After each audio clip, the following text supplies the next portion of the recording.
नमस्कार, स्वागत है आपका। आप क्रिएटिव विजन न्यूज का एक्सप्लेनर देख रहे हैं। आपके साथ मैं हूं शबाब। आज एक ऐसी खबर आपको बताने जा रहे हैं जिसे देखकर सुनकर आप खुद कहेंगे कि क्या वाकई में ऐसा हो रहा है। जी, समाजवादी पार्टी के सांसद रामजी लाल सुमन ने राज्यसभा में राणा सांगा को लेकर बयान दिया। बयान आपने सुना, राणा सांगा के ऊपर उन्होंने विवादित टिप्पणी की। उसके बाद मामला राज्यसभा में खूब गर्म रहा। करणी सेना, जो क्षत्रिय वर्ग की एक बड़ी टीम है, जो अपने आप को उनका रहनुमा कहती है, उन लोगों ने इसके खिलाफ मोर्चा खोल दिया। और सिर्फ करणी सेना ही नहीं, भाजपा ने भी इसके खिलाफ मोर्चा खोला। राज्यसभा में सांसद विरोध कर रहे, फिर उसके बाद सड़कों पर जो प्रदर्शन दिखे वो आपने देखे। आगरा में तो रामजी लाल सुमन के घर पर करणी सेना के लोग पहुंच गए, उनके घर की दीवार को डिमोलिश कर दिया गया। बहुत हैपनिंग हुई वहां पर। उस समय तो खैर रामजी लाल सुमन आगरा में, वो दिल्ली में थे, लोकसभा राज्यसभा चल रही थी, संसद चल रही थी, इसलिए वहां पर कोई था नहीं। अखिलेश यादव ने इस पर एक बड़ी टिप्पणी की। अखिलेश यादव ने कहा कि ये जो करणी सेना के लोग हैं, इनको बीजेपी और मुख्यमंत्री योगी आदित्यनाथ हवा दे रहे हैं, तभी ये लोग इतना उग्र प्रदर्शन कर रहे हैं। उसके बाद तमाम विरोध प्रदर्शन होते रहे। अखिलेश यादव को भी अलीगढ़ में कल विरोध प्रदर्शन का सामना करना पड़ा। और आज आगरा में, लखनऊ में, कानपुर में कई जगहों पर ऐसी खबरें आई कि पुलिस अलर्ट मोड पर थी, करणी सेना प्रदर्शन करने वाली है। हालांकि आगरा में प्रदर्शन दिखा भी, हाथों में तलवारें, लाठी डंडा लिए लोग वहां पर अपनी बात कह रहे थे। उन्होंने सरकार के सामने 6 मांगे रखी हैं कि रामजी लाल सुमन की सदस्यता रद्द हो, राणा सांगा को जो है वो भारत का सबसे सर्वोच्च सम्मान दिया जाए। ऐसी तमाम मांगे उनकी उसमें शामिल है। लेकिन आप कहेंगे कि ये बात तो चल रही है, टीवी पे दिख रही है, यूट्यूब पर स्क्रॉल कर रहे हैं, इसमें नया क्या है? नई बात यहीं से शुरू होती है। समाजवादी पार्टी, खासकर अखिलेश यादव, अब ये चाहते हैं कि करणी सेना, भाजपा, क्षत्रिय महासभा, ऐसे तमाम जो संगठन हैं जो क्षत्रिय वर्ग के या ठाकुरों के इकलौते अपने आप को खेवनहार समझते हैं, वो विरोध प्रदर्शन करें। जी, अखिलेश यादव की इंटरनल पॉलिटिक्स का ये हिस्सा है कि आप उनके खिलाफ, उनके सांसद के खिलाफ, उनकी पार्टी के खिलाफ राणा सांगा के मामले में विरोध प्रदर्शन कीजिए। यह बहुत इंटरेस्टिंग खबर निकल कर आई है। आप कहेंगे ऐसा कोई प्रमाण तो है नहीं, और ऐसा क्यों अखिलेश यादव चाहेंगे? अब इस क्यों का जवाब आपको देते हैं। प्रमाण तो यह कि हमारे बहुत जो पुष्ट सूत्र हैं वो इस बात को बताते हैं, और सूत्रों के बारे में जानकारी दी नहीं जाती। क्यों के बारे में मैं आपको बताऊंगा कि अखिलेश यादव ऐसा क्यों चाहते हैं। आप सबसे पहले राणा सांगा का वो बयान याद कीजिए जब राज्यसभा में उन्होंने दिया। उस समय तो लोकसभा चल रही थी। अखिलेश यादव बाहर आए, पत्रकारों ने मुंह पे माइक लगा दिया कि साहब, राणा सांगा को लेकर आपके सांसद ने ऐसा ऐसा कहा, बड़ा हंगामा हुआ। उस समय अखिलेश यादव भी थोड़ा चीजों को लेकर समझ नहीं पाए कि उन्हें कौन सी लाइन लेनी है। वो उस समय बड़े न्यूट्रल थे। उन्होंने कहा कि राणा सांगा महान थे और इतिहास को हमें नहीं ज्यादा खोदना चाहिए, ये बात वो बात, हम सब उनका सम्मान करते हैं। ये बात उस समय उन्होंने कही। बावजूद इसके करणी सेना उसके बाद रामजी लाल सुमन के घर चली गई। वहां पर उनके घर पर क्या हुआ वो आपसे छुपा नहीं है। अखिलेश यादव के जो इंटरनल पीछे के लोग हैं, जो उनके साथ गेम को प्लान करते हैं, उन्होंने इस बात को अखिलेश यादव तक पहुंचाया, और अखिलेश यादव को भी बात समझ में आई कि यहां टकराव रामजी लाल सुमन के विरोध का नहीं है, या करणी सेना के विरोध करने का नहीं है, अखिलेश यादव को विरोध झेलने का नहीं है। यहां पर मुद्दा राजनीति का है। राजनीति दलित वर्सेस क्षत्रिय की है। रामजी लाल सुमन दलित समुदाय से आते हैं, दलित में भी जाटव वर्ग से आते हैं, और करणी सेना या भाजपा के अगड़ी जाति के नेता या क्षत्रिय महासभा, ये सब अगड़ी जातियों में आती हैं, क्षत्रियों में आते हैं। उत्तर प्रदेश में क्षत्रिय जाति जानते हैं कितने परसेंट है? मोटे मोटे आंकड़े के तौर पर 7%। 7% भी पूरी नहीं है, 6 से 7% है। ये जब आंकड़े जारी हुए थे तब के आंकड़े बता रहे हैं। बड़ी होगी तो 9% हो गई होगी। लेकिन दलित जानते हो उत्तर प्रदेश में कितने हैं? इसके 4 गुना। 7 का 7, 7 दूनी 14, 7 या 21, 7 चौके 28, उससे भी ज्यादा हो गए। लगभग 33% उत्तर प्रदेश में दलितों की आबादी है। यानी कि एक तरफ क्षत्रिय समाज के लोग जो रामजी लाल सुमन का विरोध कर रहे हैं, और दूसरी तरफ दलित जिस वर्ग से रामजीलाल सुमन आते हैं, यानी कि अखिलेश यादव ये लड़ाई दलित बनाम क्षत्रिय की कर रहे हैं। इस पूरी फिजा को दलित बनाम क्षत्रिय बना रहे हैं। वो जानते हैं, वो समझते हैं कि क्षत्रिय अगर इस मामले में रूठते हैं, नाराज होते हैं तो कोई बात नहीं, ठीक है जाएं, लेकिन दलितों के बीच में अगर उनकी पैठ पहुंच गई तो उनके लिए यह बड़ा फायदे का सौदा है।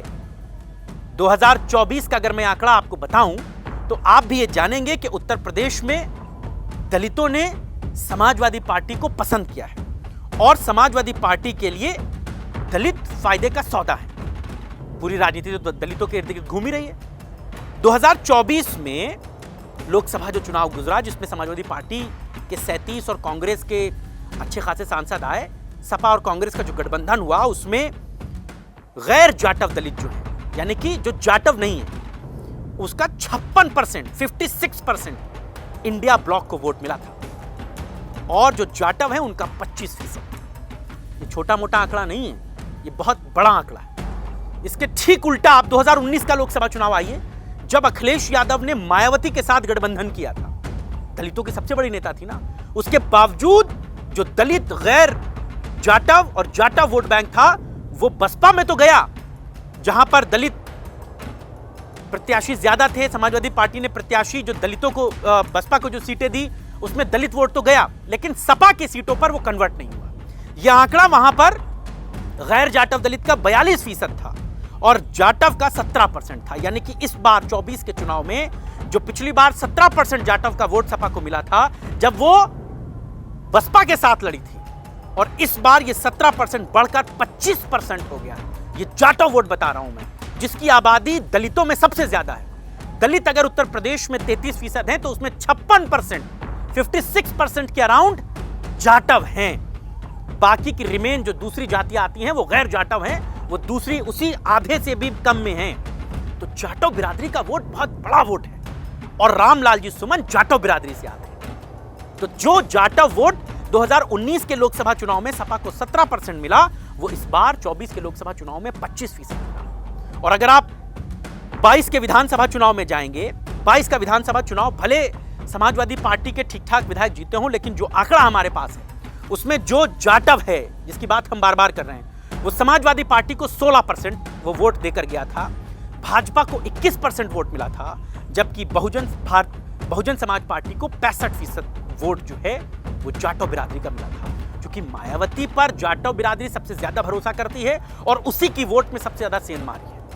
तो अखिलेश यादव को यह बात समझ में आती है कि मायावती इस समय सबसे कमजोर है और यही मौका है जब लोहा गर्म है। अगर जाटव बिरादरी शिफ्ट हो गई अखिलेश यादव के साथ, समाजवादी पार्टी के साथ, तो 27 की फिजा बदल जाएगी। इस बात को आप नोट कर लीजिए, लिखकर मटके में डाल लीजिए, वो बात तय है।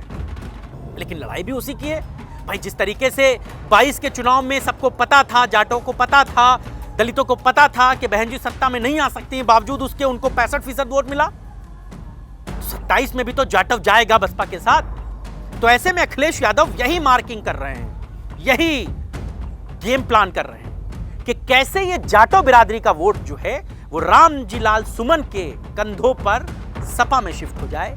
अखिलेश यादव ये लड़ाई क्षत्रिय बनाम जाटव की कर रहे हैं, क्षत्रिय बनाम दलित की कर रहे हैं, क्षत्रिय बनाम रामजीलाल सुमन की कर रहे हैं। अखिलेश यादव ये बात समझ चुके हैं कि अगर उत्तर प्रदेश में सत्ता पर काबिज होना है तो आपको जाटव बिरादरी का वोट चाहिए और पूरा फुल फ्लैश में चाहिए। क्योंकि भाई देखिए, पीडीए के फॉर्मूले पे उनको लोकसभा में अच्छी खासी जीत तो मिल गई, ये बात आपको पता है, आपने आंकड़े मैंने आपको बताए। लेकिन अगर ये आंकड़ा और बेहतर करना है इस बार के विधानसभा चुनाव में तो आपको जाटव बिरादरी तो चाहिए। भाई मुसलमान आपके साथ है, मान लीजिए, जो है वो यादव आपके साथ है, पिछड़े वर्ग के भी तमाम लोग आपके साथ हैं, लेकिन जो दलित वोट है ना उसको आपको संभालना होगा। कुछ तो आपके पास आया 24 के चुनाव में, 25% आपको मिला वोट, लेकिन ये कैसे विधानसभा के चुनाव में कन्वर्ट हो जाए इस पर सबकी निगाहें। हालांकि अखिलेश यादव ने 24 के चुनावों में भी एक बड़ा काम किया था। आप सोचिए, उत्तर प्रदेश में जो 17 लोकसभा की रिजर्व सीटें हैं उन पर अखिलेश यादव ने जानते हैं कितनी सीटों पर प्रत्याशी दिए थे? 19। जी, 17 जो रिजर्व थे वो तो रिजर्व थे ही, 2 और सीटें थी, एक थी मेरठ और एक थी अयोध्या। दोनों जनरल सीटें थी और दोनों सीटों पर दलित प्रत्याशी दिए। मेरठ भले सपा ना जीत पाई हो, लेकिन अयोध्या में क्या हुआ ये आपको तो पता ही है। ना अयोध्या ना काशी, जीत गए अवधेश पासी। भाजपा का हिंदुत्व का सबसे बड़ा एजेंडा फ्लॉप हो गया। 22 तारीख को प्रधानमंत्री ने वहां पर इनॉग्रेशन किया, मंदिर के कपाट खुले, लोगों के दर्शन के लिए सुविधाएं हुई। भाजपा का वो एजेंडा था हिंदुत्व का, राम मंदिर का, जिसके ऊर्जा से पूरे देश में रोशनी थी, और वहीं से भाजपा का एजेंडा फ्लॉप हो गया। जीता कौन? जनरल सीट पर एक दलित सांसद जीत गया। यह भाजपा के लिए बड़ा सेटबैक था। अखिलेश यादव का यह फॉर्मूला हिट हो गया। 17 रिजर्व सीटें तो थी 2 और सीटों पर उन्होंने दलित प्रत्याशी दिए, जिनमें 2 सीट पर मथुरा, मेरठ और अयोध्या। मेरठ भले ना जीत पाओ, लेकिन अयोध्या जीत गए, और उसने पूरी दुनिया में एक उदाहरण सेट किया। तो अखिलेश यादव को यह बात समझ में आ गई है कि जो करणी सेना विरोध कर रही है ना, ये करने दीजिए। दलितों के दिल में यह बात बैठनी चाहिए कि उनके सांसद का अपमान हो रहा है। दलितों के दिल में यह बात बैठनी चाहिए कि हमें अपने सांसद के साथ खड़े होना है। इसीलिए सपा के लोग जो प्रोटेस्ट कर रहे हैं इसके खिलाफ, वो ये नहीं कह रहे हैं कि जाटव जो है वो रामजीलाल सुमन जी के खिलाफ गलत हो रहा है। वो कह रहे हैं दलित सांसद के साथ यह अन्याय बर्दाश्त नहीं किया जाएगा। जनता के बीच में यह मैसेज कन्वे हो रहा है कि आपके समाज के दलित सांसद के साथ अन्याय हो रहा है, और इस अन्याय के साथ मिलकर खड़े होइए, इस अन्याय के खिलाफ अपनी मुट्ठी बांधिए। क्योंकि करणी सेना भी जो प्रदर्शन कर रही है, लगातार जो अपनी बात कह रही है, उसमें यह कह रही है कि सारे हिंदुत्व को इकट्ठा होना होगा, सारे समाज को, सारे सनातन को एक साथ आना होगा। तो सपा दूसरी लाइन ले रही है, क्योंकि ये मिसाल तो आपने पढ़ी होगी ना कि हर एक्शन का रिएक्शन होता है। अखिलेश यादव करणी सेना के इस एक्शन के रिएक्शन का इंतजार कर रहे हैं। अब ये रिएक्शन कैसे होगा, इस पर सबकी निगाहें होंगी। आप क्या सोचते हैं इस बारे में? क्या अखिलेश यादव की ये जो राह है ये इतनी आसान है? जो लाइन वो ले रहे हैं उस पर उनको सफलता मिलेगी, या एजेंडा क्या होगा? आप अपनी राय जरूर दीजिएगा। लेकिन हमारे सोर्सेज ये कहते हैं कि सपा चाहती है कि करणी सेना, क्षत्रिय महासभा, भारतीय जनता पार्टी के लोग रामजीलाल सुमन के खिलाफ विरोध प्रदर्शन करते रहें, और वो इसी बहाने जाटव, दलित और दलितों में दूसरी जो जातियां हैं उनको अपने साथ लाने की कोशिशों में जद्दोजहद करते रहें। राजनीति है, ये सब कुछ पॉसिबल है, यहां हर चीज संभव है, कुछ भी असंभव नहीं। जिनका लोग नाम लेना पसंद नहीं करते, वो साथ में खड़े होकर एक दूसरे के कैंपेन करते हैं, एक दूसरे के पांव छूते हैं, एक दूसरे की शाल उड़ाते हैं। सियासत है, माहौल बनाए रखिए, दिल मिले ना मिले, हाथ मिलाए रखिए। आज की चर्चा में बस इतना है। नमस्कार।